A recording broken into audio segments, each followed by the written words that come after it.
RCF Notre-Dame.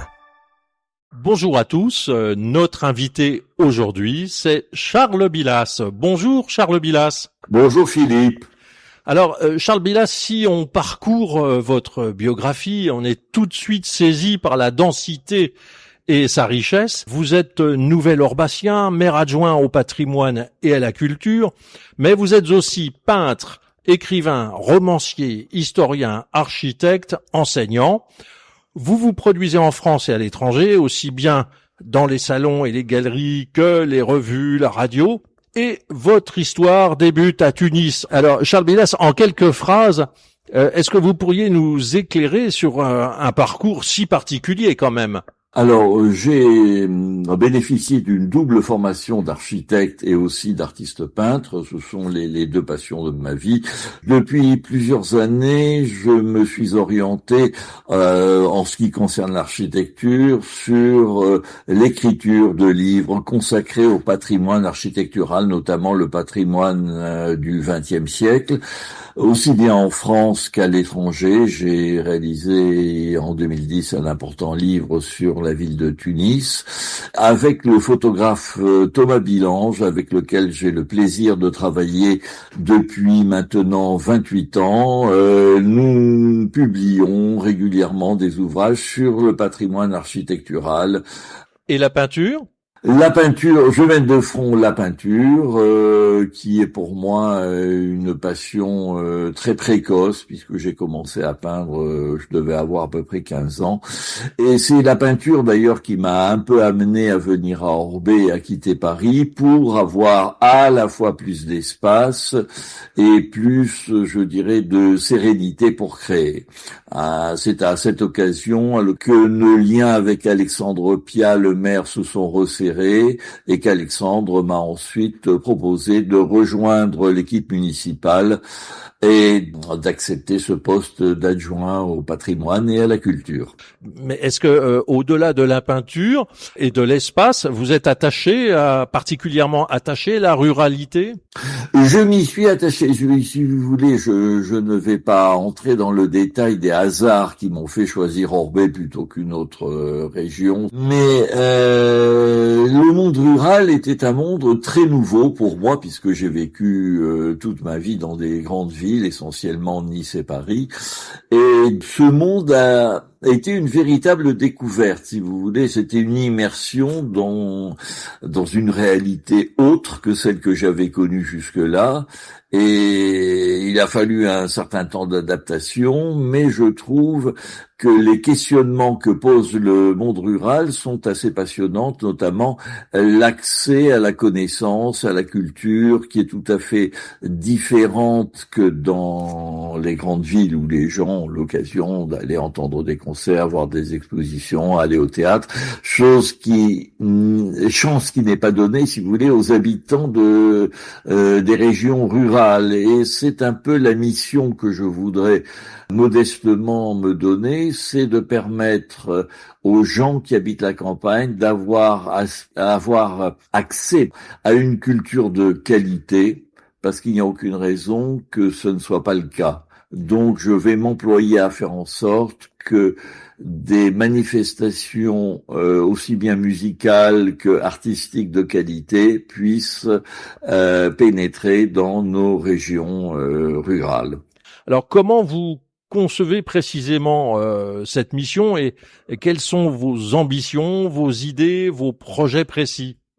Alors, cette mission s'articule sur deux pôles, devrais-je dire deux lieux, qui sont la Maison Arts et Patrimoine, qui a été récemment restaurée grâce au FEDER et qui a été inaugurée en novembre 2024.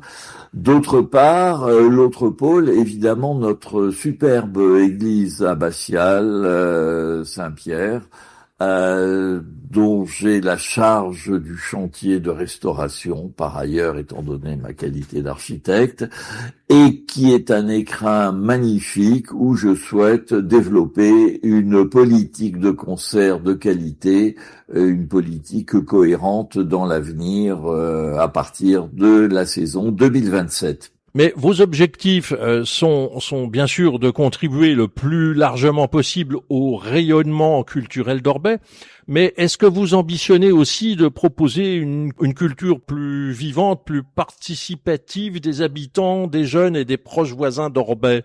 Autant que possible, je souhaiterais que la population s'implique au maximum dans les événements que je lui proposerai. Par exemple, nous avons pour le bicentenaire de la photographie un projet d'envergure avec le photographe Thomas Billange dont je vous parlais tout à l'heure.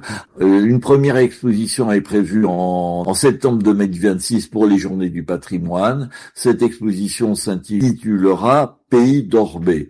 Une deuxième exposition aura lieu l'année suivante pour les Journées du patrimoine en septembre 2027 avec le titre Jean d'Orbey. C'est-à-dire que le photographe va mener une investigation qui, dans un premier temps, l'amènera à découvrir les paysages qu'il restituera au moyen d'une technique de photographie très particulière parce qu'il utilise une chambre sans objectif, comme les caméras oscura des premiers photographes au début du 19e siècle. Et dans un deuxième temps, il mènera ses investigations sur le patrimoine humain, c'est-à-dire il ira au-devant des gens et les interrogera et essaiera de mettre en exergue leur patrimoine propre. Alors, c'est pas toujours facile d'associer et de partager avec les habitants du village. Est-ce que vous proposerez une programmation peut-être plus ciblée et plus contemporaine? Oui, si vous voulez, je vais m'employer à faire venir dans la maison Arrêt Patrimoine des artistes régionaux.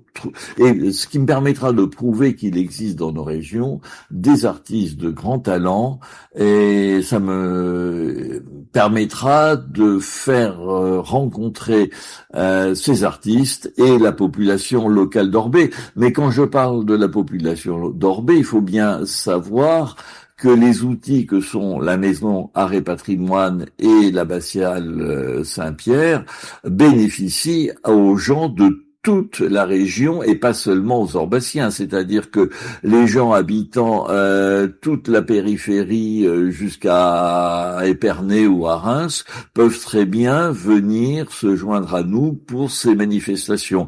C'est d'ailleurs un peu mon ambition. Je ne souhaite pas restreindre l'organisation de ces concerts ou de ces expositions aux seuls habitants d'Orbey, mais aussi aux habitants de toutes les communes environnantes. Alors, comment on peut retrouver toutes ces manifestations en prévision?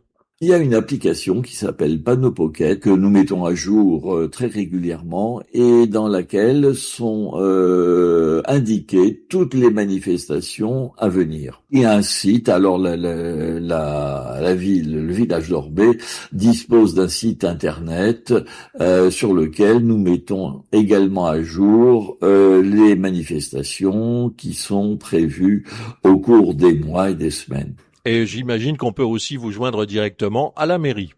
On peut évidemment nous joindre directement à la mairie. Eh bien, grand merci Charles Bilas d'avoir partagé ces quelques minutes avec nous, avec l'espoir de vous entendre à nouveau pour nous présenter les événements à venir à Orbey. Merci Philippe.